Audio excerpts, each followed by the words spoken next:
राहुल गांधी को शायद नहीं पता था कि बीती रात जिस तरीके से राहुल गांधी भाजपा के सबसे बड़े नेता, देश के प्रधानमंत्री नरेंद्र मोदी को लेकर और इटली की पीएम जॉर्जिया मेलोनी को लेकर अश्लील जोक मार रहे हैं, अपनी घिनौनी मानसिकता का प्रदर्शन दिल्ली के मंच पर कर रहे हैं, उसके बाद भाजपा ऐसा जवाब देगी जो जवाब गांधी परिवार की, मैं कहूंगा कि खानदानी इज्जत को बाजार में तार तार कर देगा।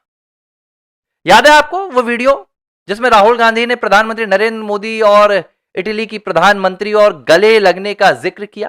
हालांकि ऐसा कभी हुआ नहीं कि इटली के प्रधानमंत्री हमारे देश के प्रधानमंत्री नरेंद्र मोदी से गले लगी हूं।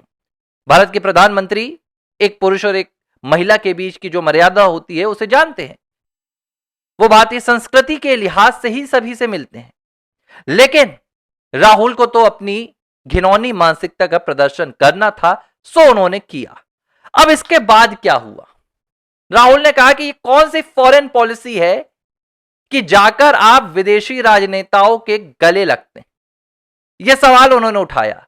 तो भाजपा ने कोई अश्लील जवाब नहीं दिया राहुल की तरह कि इटली की मेलोनी और इटली की पीएम को पकड़ना या इस तरह की बातें नहीं की।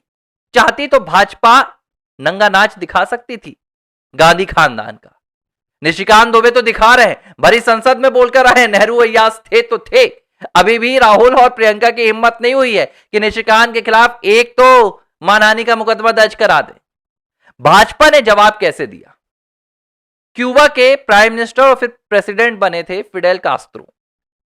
फिडेल कास्त्रो और राहुल गांधी की दादी यानी कि हमारे देश की पूर्व पीएम इंदिरा गांधी का एक वीडियो सोशल मीडिया पर शेयर होने लगा।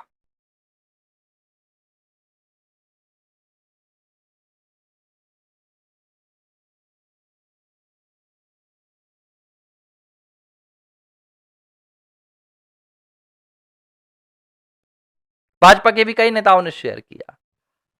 इस वीडियो में देखा जा रहा है कि फिडेल कास्त्रो इंदिरा गांधी से गले लग रहे हैं। वैसे तो यह भारत की संस्कृति के विपरीत है।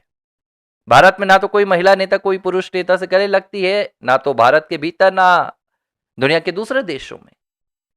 आज प्रधानमंत्री के गले मिलने का राष्ट्राध्यक्षों के साथ राहुल गांधी मजाक उड़ा रहे थे और कह रहे थे कि ये कौन सी विदेश नीति है।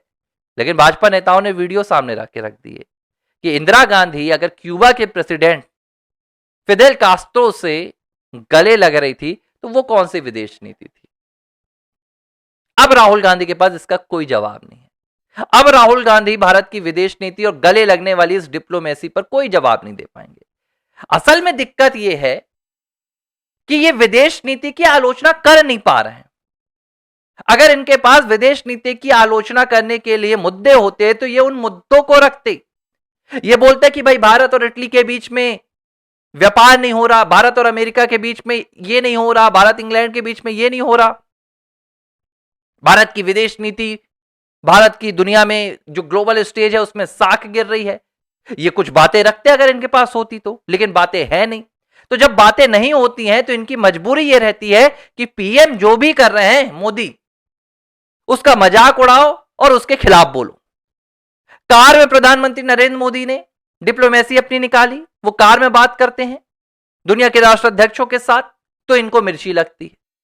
असल में मिर्ची इसलिए लगती है क्योंकि ये एक ऐसी औपनिवेशिक मानसिकता के पले हुए हैं ये तमाम कांग्रेसी नेता और ये राहुल, ये सोनिया, ये प्रियंका की ये देख नहीं पाते हैं।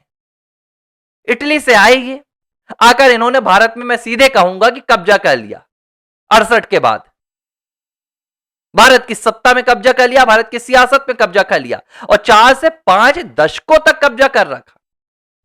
आज जब एक चाय बेचने वाला, एक बर्तन धोने वाली मां का बेटा, एक चाय बेचने वाला पिता का बेटा, जिसके पैरों में कभी जूते नहीं होते थे, जो कभी 2 जून की रोटी भी आराम से नहीं खा पाता था, आज वो ना सिर्फ देश का प्रधानमंत्री है बल्कि उसे दुनिया के तमाम बड़े बड़े राष्ट्राध्यक्ष सम्मान देते हैं, उसकी बात को सुनते हैं, ग्लोबल स्टेज पर उसे एक्सेप्टेंस मिलती है।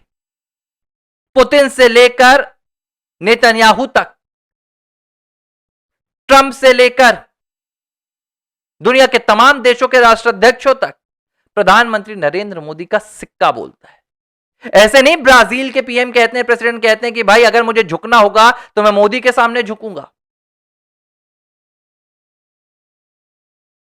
ऑस्ट्रेलिया के प्रधानमंत्री कहते हैं कि भाई ये दुनिया का सबसे क्रेजिएस्ट, दुनिया का सबसे पॉपुलर पीएम है। ये देखकर इनकी छाती में दर्द होता है कि एक चाय बेचने वाला भारत को कहां ले जाकर खड़ा कर दिया।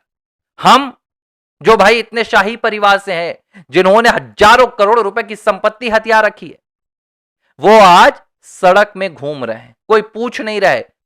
अभी कोलंबिया गए थे, कोलंबियन प्रेसिडेंट से मिलने राहुल गांधी। इनकी ये औकात है कि प्रेसिडेंट ने इनको मिलने का समय नहीं दिया था।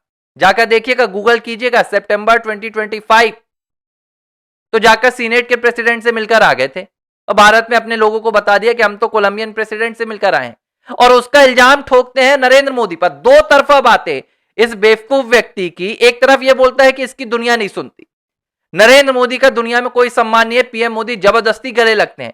फिर दूसरी बात बोलता है कि भारत और प्रधानमंत्री नरेंद्र मोदी के कहने पर मुझे दुनिया का कोई राष्ट्राध्यक्ष मुलाकात के लिए नहीं बुलाता। मैं कहीं जाता हूं तो मुझे ना पीएम मिलता है ना मुझे प्रेसिडेंट मिलता है। पहले तय तो कर लो कि मोदी की ताकत है या नहीं है। बहरहाल बहुत अच्छा वीडियो भाजपा ने दिखाया और इस वीडियो को देखने के बाद कांग्रेस पार्टी को जो मिर्ची लगी है, अब इस मिर्ची लगने के बाद आंसू लंबे समय तक बहेंगे। और दूसरी बात, जब राहुल गांधी किसी ऐसे मंच से भारत की विदेश नीति या भारत की रक्षा नीति या भारत की गृह नीति को लेकर कोई सवाल उठाएंगे तो 4 बार मुझे लगता है कि अपने इतिहास में झांक कर आएंगे।